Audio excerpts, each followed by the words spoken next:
Glória a Deus, aleluia. Mais forte que é para Jesus, amém, irmãos? Glória a Deus, aleluia. Jesus está na casa, amém?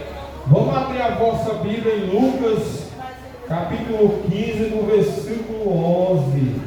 Glória a Deus, aleluia. Mais uma campanha abençoada, né? Tribunal de Deus, né, irmãos? Glória a Deus, aleluia. Eu vou estar fazendo a leitura de abertura, amém, irmãos? Lucas 15, versículo 11, a parábola do filho pródigo. Glória a Deus, aleluia, né? É uma história bastante conhecida, né, pelos irmãos, né? Principalmente aqueles que estão na casa do pai, né, e resolvem sair, né? Resolvem desviar, né? Glória a Deus, aleluia. E disse: um certo homem tinha 2 filhos. O mais moço dele disse ao pai: dá-me parte da fazenda que me pertence. E ele repartiu por eles a fazenda. E poucos dias depois, o filho mais moço, juntando tudo, partiu para uma terra longínqua. E ali desperdiçou a sua fazenda, vivendo dissolutamente. E havendo ele gastado tudo, houve naquela terra uma grande fome, e começou a padecer necessidade. E foi e chegou-se a um dos cidadãos daquela terra, a qual mandou para os seus campos apacentar porcos, e desejava encher o seu estômago com as bolotas que os porcos comiam, e ninguém lhe dava nada. E caindo em si disse: quantos trabalhadores de meu pai têm abundância de pão, e eu aqui pereço de fome. Levantar-me-ei, irei ter com meu pai, e direi: Pai, pequei contra o céu e perante a ti. Já não sou digno de ser chamado de teu filho. Faz-me como um dos teus trabalhadores. E levantando-se foi para o seu pai. E quando ainda estava longe, viu o seu pai e moveu-se de íntima compaixão. E correndo lançou-lhe ao pescoço e o beijou. E o filho lhe disse: Pai, pequei contra o céu e perante a ti. Já não sou digno de ser chamado de seu filho. Glória a Deus, aleluia. Por enquanto só até aqui, né, irmãos? Aqui é uma história, né, bastante conhecida, né, a respeito, né, do filho pródigo, né?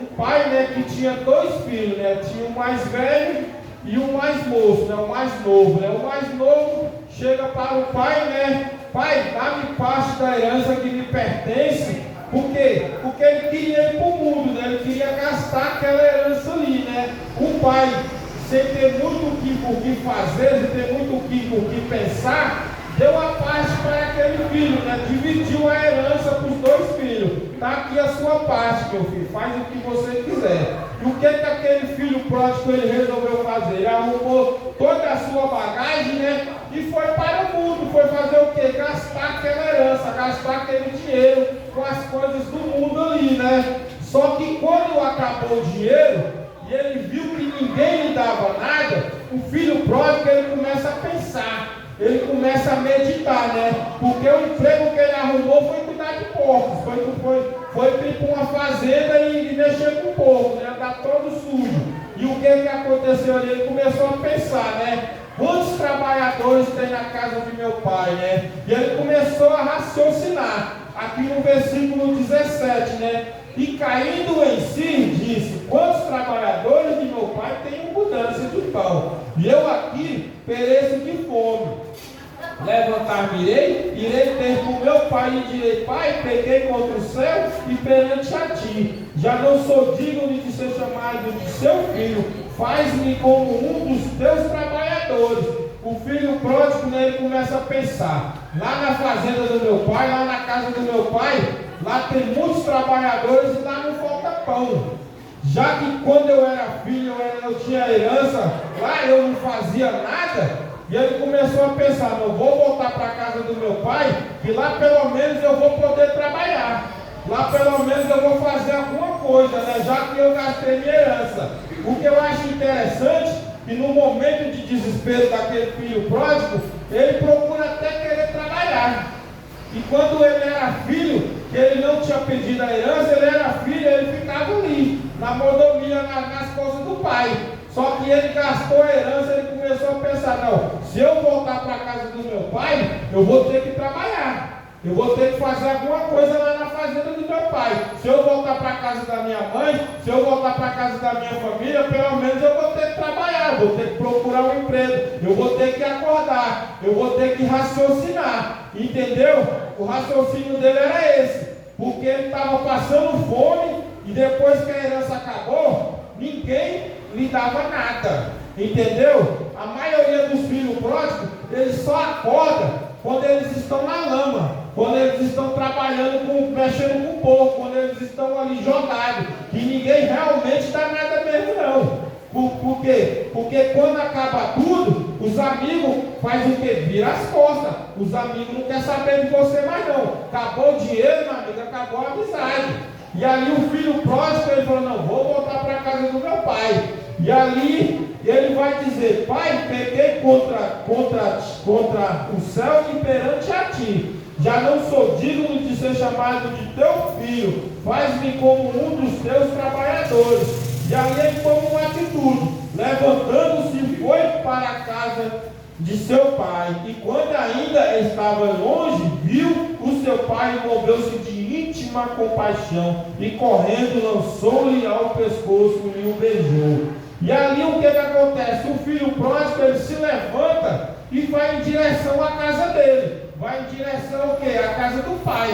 E quando ele vê o filho, ou quando ele vê o pai, o que ele faz? Ele se move de íntima compaixão e corre para abraçar o pai e beijar o pai, entendeu? Naquele momento de sofrimento, naquele momento ali de desespero. Porque quando a pessoa está passando fome, ali entra um desespero na vida daquela pessoa. Aquela pessoa ela começa a ficar desesperada. E aqui no versículo aqui, glória a Deus, aleluia. E o filho lhe disse, pai, pequei contra o céu e perante a ti. Já não sou digno de ser chamado de seu filho. Aquele filho pródigo, né? Ele já não era digno, né, de ser chamado de seu filho. Mas ele pede perdão, né? Ele pede perdão para Deus.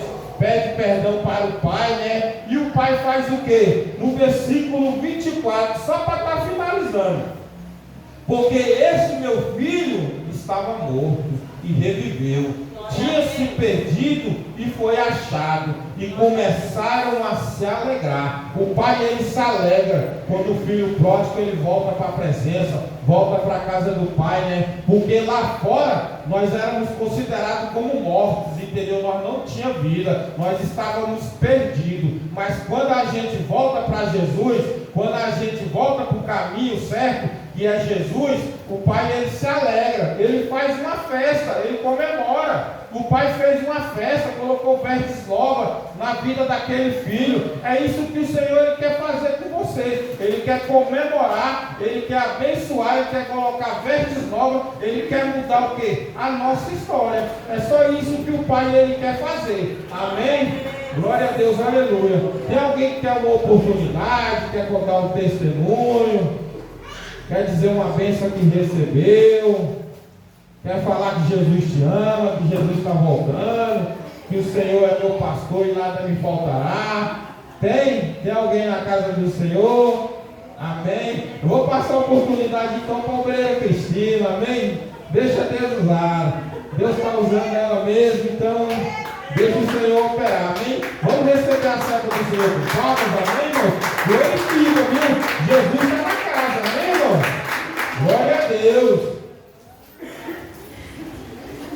Aleluia, glória a Deus. Eu saúdo a toda a igreja com a paz do Senhor. Amém. Irmãos, eu vou ler aqui uma passagem, para mim é bastante conhecida, porque eu tenho meditado nela, e hoje, conversando com uma irmã em Cristo, e ela falou para mim o seguinte, que ela está indo a um ministério, está gostando muito de lá. Amém, glória a Deus. Visitar ela, pediu para ela participar da obra, trabalhar na obra, e ela falou para mim assim, eu não estou querendo ir porque eu já fui muito feliz, para a irmã, mas independente do que tenha acontecido, eu creio que o Senhor esteve contigo em todos os momentos. E hoje o Senhor me deu essa palavra que eu li, mas parou. A palavra do Senhor, ela se renova a cada manhã. Verdade. Então, a palavra que eu vou ler, a palavra que eu vou ler está em Gênesis 14, versículo 21. Então disse o rei de Sodoma a Abrão: dai-me as pessoas e os bens ficarão contigo. Mas Abrão lhe respondeu: levanto a mão ao Senhor, o Deus Altíssimo, que possui os céus e a terra, e juro que nada tomarei de tudo o que te pertence, nem um fio, nem uma correia de sandália, para que não digas que eu enriqueci Abrão. Nada quero para mim, senão o que os rapazes comeram e a parte que toca aos homens de Abrão. Aleluia, Jesus! E Mamre, que foram comigo, estes que tomem o seu quinhão. No versículo 15 já vem uma resposta de Deus referente ao posicionamento que Abraão teve. E fala o seguinte: depois desses acontecimentos, veio a palavra do Senhor a Abraão numa visão e disse: não temas, Abraão, eu sou o teu escudo, o teu galardão será sobre modo grande. Louvado seja Deus. Nós estamos vendo aqui, irmãos, que depois que Abraão fala não para o inimigo, depois que Abraão fala não os pratos que o diabo oferece, ou então ele não quis fazer a aliança, vamos dizer assim, depois que ele se posiciona e fala: olha, eu estou com Deus, não tem essa e pronto. Aí Deus vai lá e fala: não temos. Por quê? Porque quando a gente vem para a casa do Senhor, quando a gente é alcançado e liberto pela graça, vou te falar algo: tem luta, tem. Às vezes a gente fica com medo, quer parar, quer recuar. Mas aí vem a palavra do Senhor falando: eu não te falei que eu sou contigo? Que eu sou o teu escudo? E quem tem Deus como escudo, irmão, quando o diabo vai atacar, ele não vai atacar você. Ele vai bater de frente, é com Deus vivo. É com aquele que pode todas as coisas. E eu conversando com o Senhor hoje, ele falando para mim: sabe o que está acontecendo nos dias atuais? Muitos cristãos e muitas pessoas estão com medo de se posicionar na minha presença. Glória a Deus! Com medo de revanche, com medo de afronta, com medo de luta e com medo de guerras. Deixa eu te falar uma coisa: pode ter tudo isso, mas em todas as circunstâncias e ocasiões você terá Deus com você. E quando Deus entra na situação, meu irmão, se o diabo entrou por uma porta, ele vai sair por 7. Se o diabo se levantou, ele vai ter que cair por terra. Porque quando Deus chega no ambiente, meu irmão, o ambiente ele tem que mudar e colocar as coisas no seu devido lugar. Às vezes a gente ouve um hino, toca o coração, a gente chora e não entende por quê. É o Espírito Santo ali no teu lado dizendo: vem, eu te amo, não tenha medo. Mas a gente fica com medo. O que a gente passa, irmão? A pessoa que serve a Cristo não é fácil. É renunciar, é perdoar 70 vezes 7, é dar outra face, é carregar a cruz. Mas tem algo que o mundo não vai chegar nunca para a presença do Espírito Santo. Isso não tem nada que o mundo possa tirar.